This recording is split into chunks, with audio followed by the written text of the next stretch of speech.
इनसे मिलिए।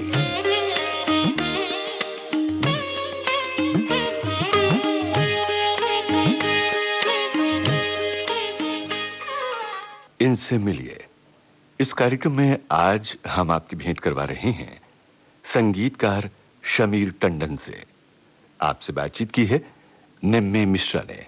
आइए सुनते हैं ये बातचीत। विविध भारती के स्टूडियोज में स्वागत करते हैं संगीतकार शमीर टंडन का। शमीर जी नमस्कार। नमस्कार निम्मे जी, और सभी श्रोताओं को भी मेरा नमस्कार। तो सबसे पहले तो आप हमें ये बताइए कि संगीत का शौक आपको कब से था और मन में शुरू से तमन्ना थी कि आप संगीतकार बनेंगे? एक्चुअली हमारे परिवार में दूर दूर तक संगीत का कोई लेना देना नहीं है। हम लोग मध्य वर्ग के लोग हैं और हिंदुस्तान में हम जितने भी मध्य वर्ग के लोग होते हैं, हम लोग पढ़ाई लिखाई में ज़्यादा ध्यान देते हैं, तवज्जो देते हैं, जो कि मैंने किया। और मैं एक MBA हूँ, एक कॉस्ट अकाउंटेंट हूँ। मैंने काफ़ी पढ़ाई की है और मैंने मर्चेंट बैंकिंग और हायर परचेज और लीजिंग से अपना करियर शुरू किया। ये सुन के तो मैं तो डर गई हूँ। संगीत का हमेशा शौक रहा, लेकिन कभी ऐसा नहीं लगा कि प्रोफेशनली लिया जा सकता है। ये संजोग था कि एक के बाद एक चीज़ होने लगी और हम फिल्म जगत में हमने प्रवेश किया। पर टेक्निकली मैंने कभी म्यूज़िक सीखा तक नहीं है। मुझे सारेगामा भी नहीं आता है। अच्छा? मुझे सिर्फ पढ़ाई लिखाई आती है। हाँ, वही तो मुझे लगा कि आपने जब इतनी पढ़ाई की है, आप इतने क्वालिफाइड हैं, तो वक्त ही नहीं मिला होगा कि संगीत सीखा जाए। हाँ, कभी नहीं। इनफैक्ट मुझे वाकई कोई भी साज बजाना नहीं आता, ना ही कोई भी चीज़ क्लासिकल या कुछ भी नहीं आता है, क्योंकि कभी ऐसा था ही नहीं कि मुझे बड़े होके संगीत में जाना है। फाइनेंस की दुनिया से मैंने अपना करियर शुरू किया और फिर जैसे मैंने कहा कि धीरे-धीरे ऐसे ही संगीत का शौक जब लोगों को पसंद आने लगा, हाँ। तो प्रोफेशनलिज्म की ओर बढ़ता गया और अब जाके मुझे पता चला, अरे मैं तो कंपोज़र हूँ। नहीं, पर ये तो बहुत ही मतलब सुनने में कितना आश्चर्यजनक लग रहा है कि आपने बचपन से संगीत सीखा नहीं और फिर धुनें बनाना, और वो भी इतनी सुरीली, ये कोई आसान काम तो है नहीं। तो पहले आपको कब लगा कि आप संगीतकार बन सकते हैं, या कोई धुन दिमाग में खुद ब खुद आई?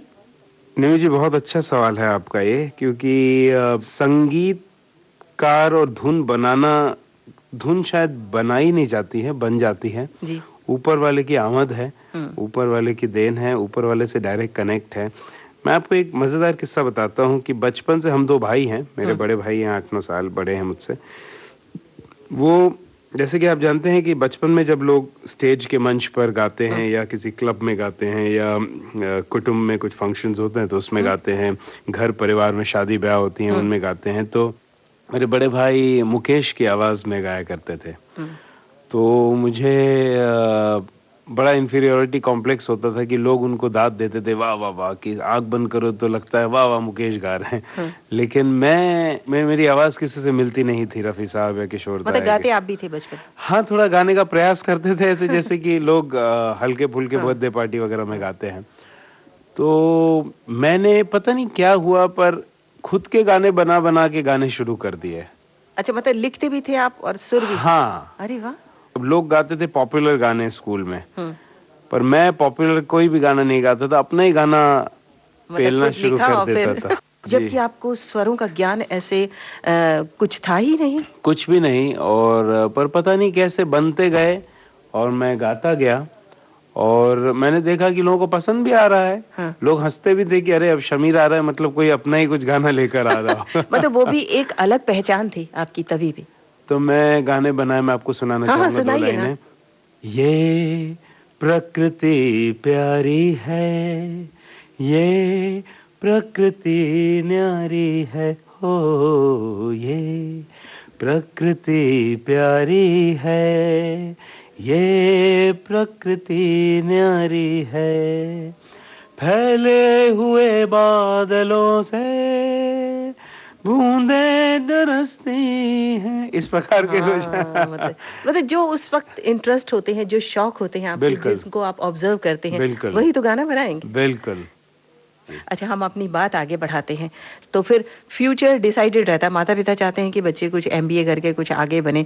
तो आपको फोर्सफुली ये कराया, आप संगीत की तरफ जा रहे थे कि आपका रुझान भी था पढ़ने की तरफ भी? नहीं, मेरा ही रुझान था। मेरे पेरेंट्स तो इनफैक्ट शायद उन्होंने उसी वक़्त मुझ में ये संगीत देख लिया था और वो चाहते थे कि मैं म्यूज़िक में ही पढ़ाई करूँ, म्यूज़िक का ही बीए करूँ, हाँ। विशारद करूँ।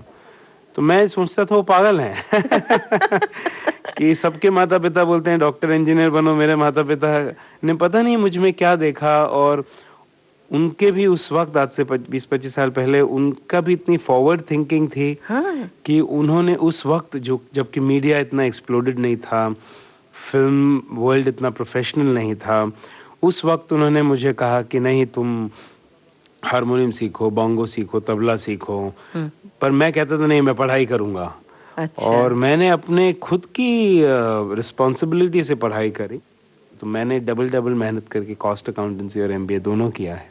अब मैं जब सोचता हूँ तो मुझे शायद ऐसा लगता है कि मैं अपने पेरेंट्स की बात सुन लिया होता, तो सीख लिया होता तो आज मैं ज़्यादा खुश होता, संगीत सीख लिया होता क्योंकि जो मैंने पढ़ाई-लिखाई की, काम तो देखिए हर चीज़ आती है, नहीं, कोई वो चीज़ तो कभी है ही वेस्ट नहीं ज़िंदगी। जाती लेकिन तो हाँ। फिर मैंने थोड़ा बहुत सीखना शुरू अच्छा, अभी किया सीख है। रहे हैं? क्या हाँ, सीख रहे हैं? कुछ कुछ नहीं इंस्ट्रूमेंटल या कुछ? नहीं बस थोड़ा-सा समझता हूँ रागदारी अच्छा, अच्छा।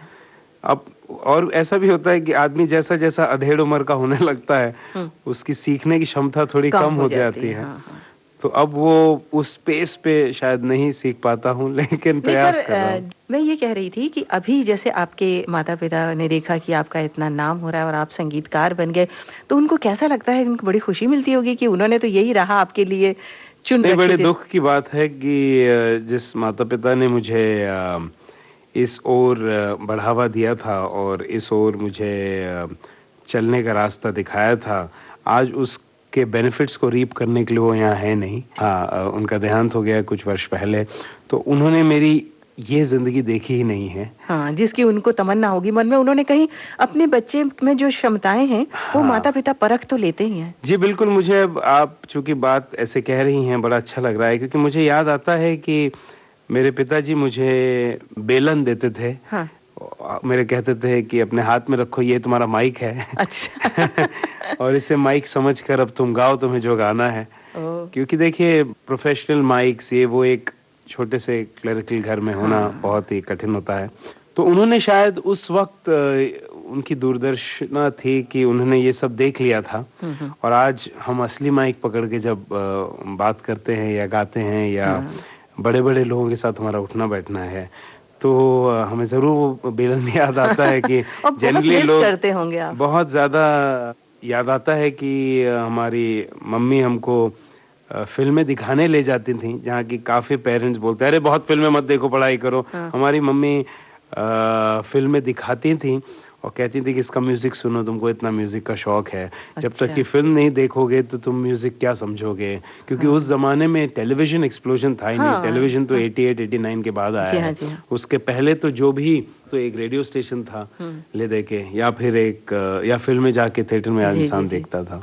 तो आज मिस ज़रूर होती है कि जिन्होंने इस चीज़ में इतना सब अपना मन रख किया, वो है नहीं आज।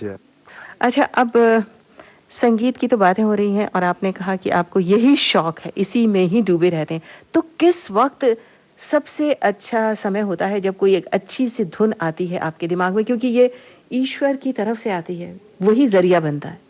देखिए, कोई वक़्त नहीं होता मेरे साथ तो, ऊपर वाले की ऐसी कुछ कृपा रही है कि अब हम आमने-सामने बैठे हैं और आप मुझे कहें कि आप किसी इस त्योहार पर या इस सिचुएशन पर या ऐसे कुछ लव पर ऐसा कुछ गाना बनाइए, हाँ। तो मैं तुरंत यहाँ बैठे-बैठे बनाऊँगा आपके सामने। सचमुच? हाँ, ये अब तो यू कैन ट्राई। अच्छा, अच्छा, अच्छा। तो आप ऐसे कोई धुन बनाइए कि जिसमें कोई एक मिल के प्रयास करें और बिल्कुल एश्योर हों अपनी सफलता के लिए।